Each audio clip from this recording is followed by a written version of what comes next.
Assalamualaikum warahmatullahi wabarakatuh. Jumpa lagi dengan saya Muizatul Ulfa. Di sini saya akan sedikit menjelaskan tentang perintah bersahabat dengan alam.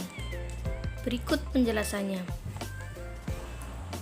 Dalam ajaran Islam, memelihara lingkungan atau hifdzul bi'ah merupakan salah satu tujuan diturunkannya syariat Islam. Islam mengajarkan umatnya untuk bersikap santun dan bersahabat dengan alam atau eco-friendly. Alam harus dipahami sebagai ciptaan dan nikmat Allah yang harus dijaga dan dipelihara dalam rangka ketaatan dan rasa cinta kita kepada Sang Pencipta. Menjaga alam dengan cara tidak merusak alam dengan semena-mena, termasuk eksplorasi, eksploitasi, yang tidak memperhatikan aspek kelestarian dan keberlanjutannya. Berbagai bentuk kerusakan lingkungan akibat eksploitasi sumber daya alam dan pencemaran lingkungan yang dilakukan oleh manusia telah menimbulkan berbagai bencana seperti banjir, longsor, dan lain-lain. Bencana ini tidak hanya merusak ekosistem, namun lebih lagi telah mengancam kemaslahatan hidup manusia. Al-Quran dan Sunnah memperingatkan umat Islam agar tidak mencelakai alam dan sekitarnya. Dalam Al-Quran terdapat banyak ayat yang berbicara tentang lingkungan dan larangan merusaknya. Hal ini menunjukkan besarnya perhatian Al-Quran terhadap pemeliharaan lingkungan. Seperti terdapat dalam Quran Surat Al-Qasas ayat 77. A'udzubillahi minasyaitonirrajim.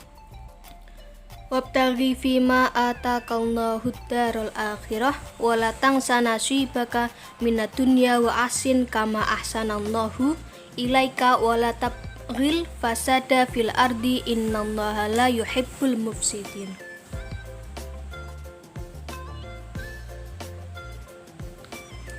Dalam tafsir Kemenak,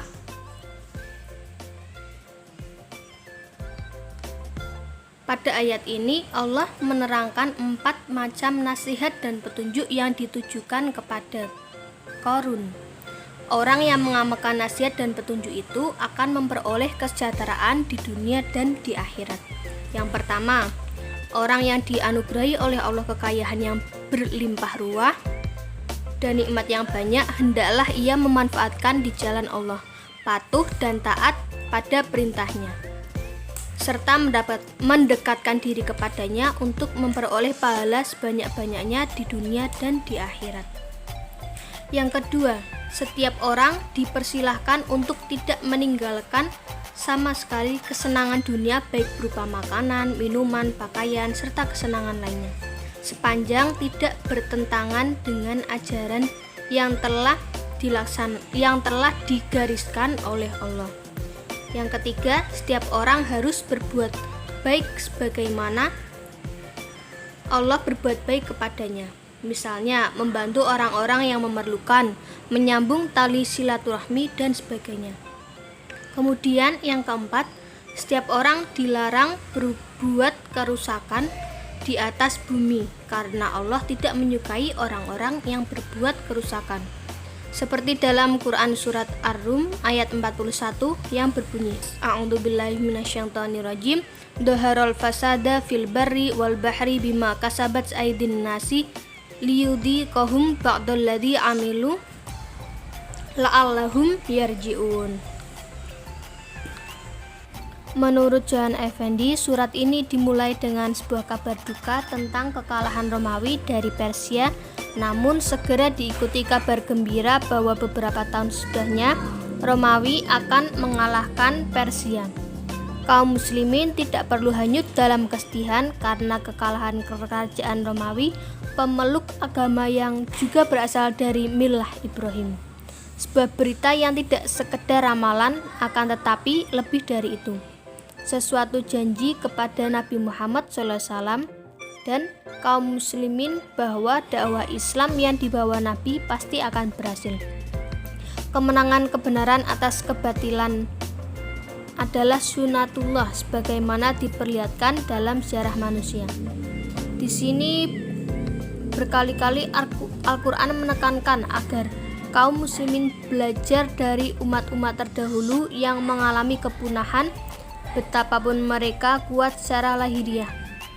Penolakan mereka terhadap ayat-ayat Tuhan akan membuat mereka tidak mampu mengendalikan diri dari dorongan nafsu rendah, terutama syahwat kebendaan dan kekuasaan.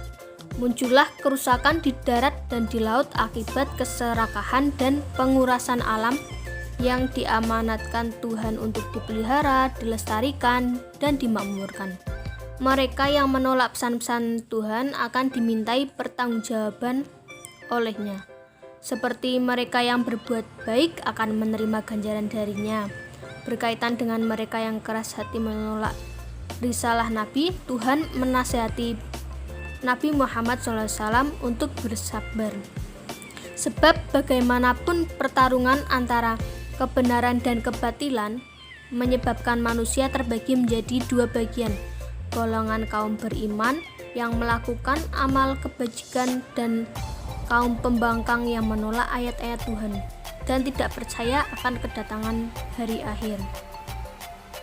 Dengan demikian, menurut Johan, terhadap mereka yang bersikap menentang ayat-ayat Tuhan, Tuhan mengundang mereka untuk menggunakan akal, berpikir, dan merenungkan kejadian dan kehidupan manusia, juga berbagai fenomena alam yang merupakan ayat-ayat Tuhan. Sekian penjelasan dari saya, kurang lebihnya mohon maaf. Wassalamualaikum warahmatullahi wabarakatuh.